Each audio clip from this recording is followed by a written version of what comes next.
My message is, that let no one dictate your destiny first. That's anybody that's listening to this interview. I realize that it's more to me than Y4145, which was my prison number. People was comfortable there that had many, many years to do, and somehow they seemed not to care.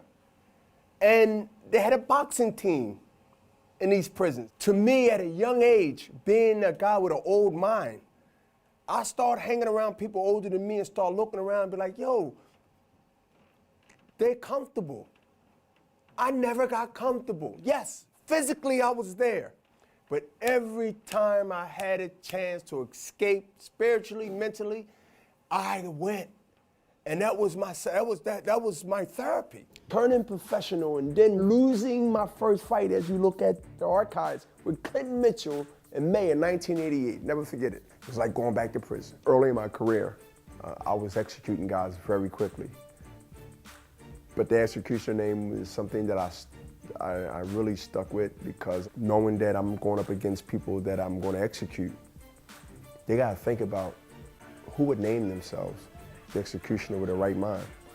And then second, if he a beast like he says he is, then let me see footage.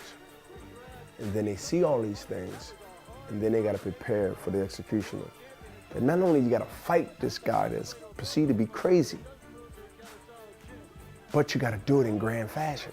That's too much pressure on any guy. I wouldn't want to fight me, because I know it wouldn't be a good outcome for both. No one could do anything forever. You don't live forever. So I'm well aware that no one could do anything forever. But the number in the clock is not my enemy. And when you watch the clock based on what you have left, Bernard Hopkins is not of that rule. Me and Father Time has a relationship, as you see. We have a relationship that started not last week, not last month, not 3 years ago, not 4 years ago. We have a relationship of what? A relationship of that I'm going to take care of myself young when everybody else is blowing themselves off and the candle burn out quicker than mine. Let me tell you, man, I don't see no one beating Bernard Hopkins but Bernard Hopkins.